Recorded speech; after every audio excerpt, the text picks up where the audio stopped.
Hello, Miami. This is 305 Sports Now, your home podcast and channel for all things Miami sports related. I am Will, and I really am at a loss for words. In regards to tonight's game, I was hoping that I would be releasing a celebratory thumbnail that the Miami Heat, won, the Eastern Conference Finals and won it in Game 6 and are going to be facing the Denver Nuggets next week. But unfortunately, after being up 3-0, and having a very commanding lead and all the momentum in the series against the defending Eastern Conference champions, the Miami Heat, unfortunately, are in a position that very few teams have found themselves in, and they are tied with their arch nemesis 3-3 in the Eastern Conference Finals, and going back to Boston for a Game 7, where they were shellacked the last time they were there with a barrage of threes, and hoping to, on Monday evening, beat the Celtics on their home floor and have another berth into the NBA Finals. And it was just tough, as Derek White made sure that didn't happen, and he got the last second tip in to send the Celtics over to back home for a Game 7. It was a game of mixed emotions because the Celtics had the lead most of the game, and it seemed like they were getting a lot of momentum. Jason Tatum had a magnificent first half with 25 points. I had a major issue with the fact that he had 11 free throws in the first half, as Miami was down by 4, and Jason Tatum was one of the main reasons why at halftime, because he kept going to the free throw line. We'll get into the officiating in a moment. But one of the things that I found astonishing is one of the things that I think Charles Barkley, or I heard over here locally, I can't recall, said that when you're on the home floor, the role players play better because for whatever reason, they just play better. And to tell you the truth, to be honest with you, the role players did do their job, right? The guys like Caleb Martin, guys like, definitely Gabe Vincent, on several occasions, Duncan Robinson, they played very well in the game, and they're the reasons why the Miami Heat were not run off the court this evening, because Jimmy Butler and Bam Adebayo combined for 9 for 37 from the floor. That is completely unacceptable in a closeout game when you are the two stars of that team, right? Or at least the two best players of that team. Some people question the star potential of Bam Adebayo because he's not a 30-point guy per game, but nonetheless, he is considered the number 2 guy on this team outside of Jimmy Butler. Jimmy did have, I believe, 24 points, to end the game. Much of that was at the free throw line. He missed only 2 free throws. He went like 12 for 14 at the line. He actually had very clutch free throws, the 3 free throws to make it a 103-102 game. And that was great because Duncan Robinson, down 101 to 100, I thought took a 3 that he shouldn't have taken. You had plenty of time, within the shot clock and in the game to set up your best shot and be able to just take a 102-101 lead and put the pressure on Boston to try to, score on offense and back and forth. But nonetheless, it did work out for Miami. They did take a lead. As far as the 3-pointer by Marcus Smart, and then you have Max Strus doesn't box out on Derek White, and Derek White is able to get the tip in. Although, Max Strus is getting murdered by all of you on the internet, and I completely understand why, because he should have boxed out. Once Derek White inbounded the ball, Max Strus should have immediately gone to Derek White, because Marcus Smart was taking an off-balance shot, and he already had 2 guys on him. But I will say this to give Max Strus a little bit of a breather, a little bit of a break. Those are the kind of shots that usually don't bounce that way. Okay. They usually have long rebounds with them. So if it would have been a long rebound, this game is over. Miami does win the game. But unfortunately, Max Strus happened to be the guy around, when Derek White, was able to get that in. It's just a lot of things in particular. Miami put himself in a position where they had to come back in the fourth quarter. Jimmy Butler again struggled. Jimmy Butler was not aggressive. And when he was aggressive, he was literally being met at the rim. The Boston Celtics have solved the Jimmy Butler issue. They're packing the paint, and on offense, they're moving the ball more. All right. And that is why they're getting better shots. And they do have good shooters. That is why they're able to hit those threes that they've been able to hit. They struggled tonight from the 3-point line, but in the previous game, and the game before that in the second half, in Game 4, they were shooting very well from the 3-point line. Boston lives and dies by the 3. Okay. If Boston doesn't shoot well beyond the arc, Boston doesn't win these games. The only reason why Miami lost this game is because the two best players on the team did not show up when needed. Jimmy showed up at the end. Okay, shots went down. He got to the free throw line. In many cases, he didn't have calls go his way. But Bam Adebayo was not good. Offensively speaking, was not good. Bam Adebayo, I don't care how good defenders for the Celtics are. Bam inside the paint, okay, is more athletic than Grant Williams and Al Horford. I'm sorry. Okay, I'm really sorry. And if any Celtics fan is watching this, I'm really sorry to tell you, it's a fact. He's younger. He's more spry. He's just more athletic. Okay, I will say this: Al Horford is a very skilled defender and is a veteran. Right, so he's able to adjust to whatever the young guys can throw at him. But the bottom line is, Bam is the more athletic guy. Okay, he is the more athletic guy. The footwork is there. He's got that little soft touch there, but he's not hitting him. But Bam needs to go off glass more too. Okay, because Al Horford is a solid defender. So if Bam needs to go off glass to assure that his shots are going to go off glass. Go off glass with a jump shot or even your hook. The point is to score. No matter how ugly or unconventional, just score. Just score. Okay, and then 9 for 37. Your role players go 24-56. All right, 24-56. So they played well. They did their jobs.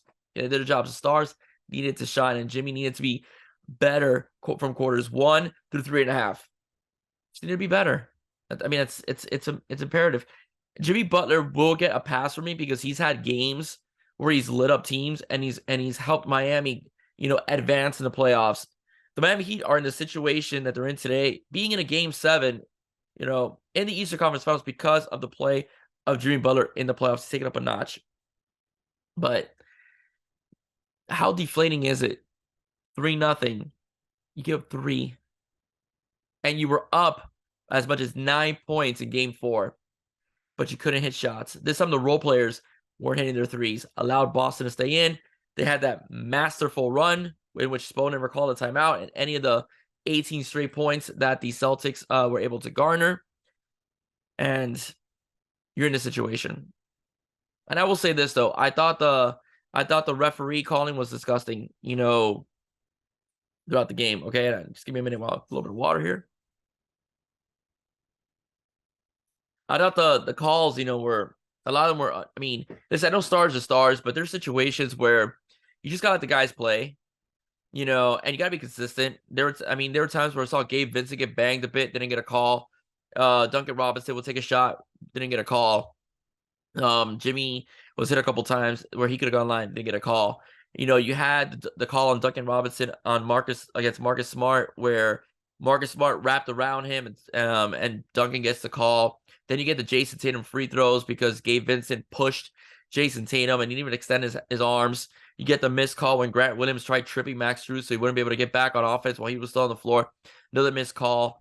I mean, refereeing in the NBA is just so inconsistent and it's so terrible. I was going back and forth with my friends tonight, and one of the things we talked about it is how the refereeing is, stuff like that. And my friend's a little bit more old school, he's in his he's late 50s and he wants to get rid of the and one. He's very, very vehement against the and one. I'm not there. I think the and one is a great part of the game, so I would never want to get rid of the and one. But if you're gonna call games a certain way, call it easily both ways.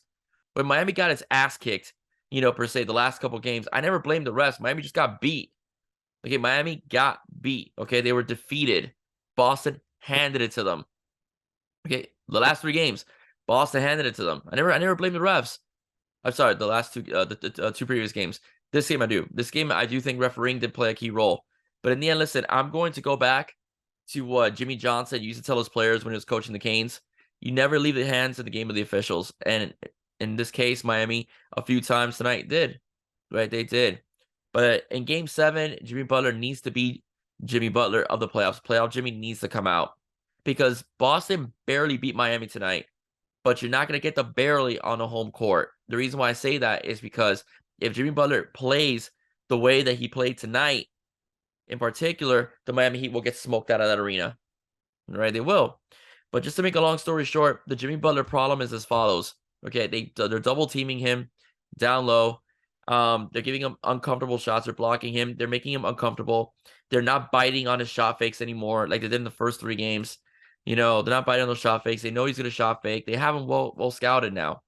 So Jimmy has to adjust. Jimmy may have to take a few more jump shots and not worry so much getting the paint, because Jimmy takes a few more jump shots, it opens up the paint for his other guys, you know, as well. Miami was terrible from the paint tonight. At one point, they were like 9 for like 30 or something like that.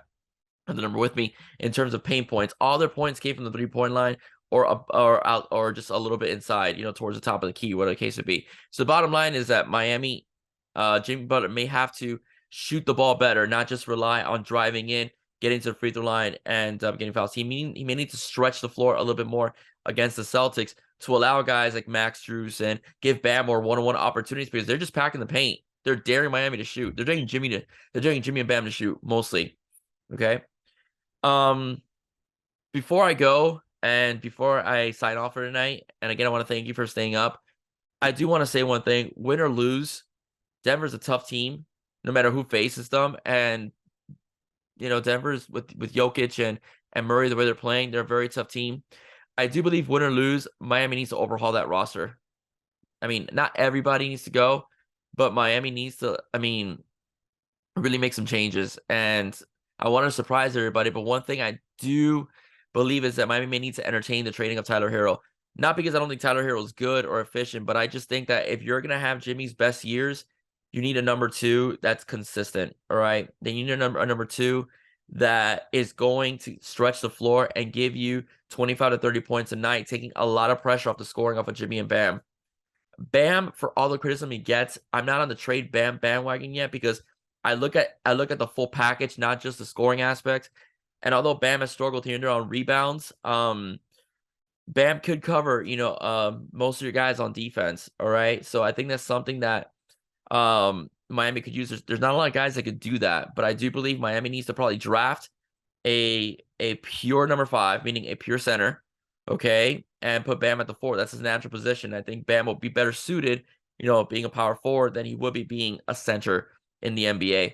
And you draft, you know, a big guy, tough, sturdy, gets dirty buckets, you know, rebounder, athletic, you know, what the NBA has today.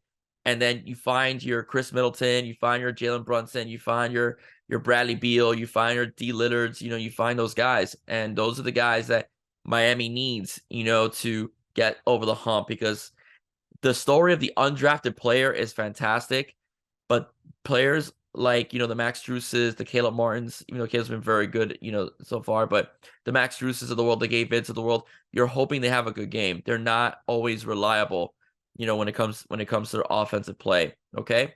But guys like that have been drafted and were naturally talented, you know, without development needed, when they get against the NBA, they tend to be more consistent, all right? Like, for example, the Knicks didn't lose the series because of Jalen Brunson. Jalen Brunson is the one that even made it 4-2. Okay. If not, it would have been 4-0 sweep. Okay. That's just what I have to say. All right, ladies and gentlemen, let's hope for the best. I don't want to go down in history. All right. Even if we do lose in the finals, I want to say we went to the finals this year again. And I don't want to see Boston celebrate again, because the Celtics are just annoying. All right, but if you like what you heard, please don't forget to like, share, and subscribe to 305 Sports Now. Once again, I am Will. Stay safe. God bless. See you soon. And go Heat. Please, please, let's make it a Game 7 victory. Bye-bye.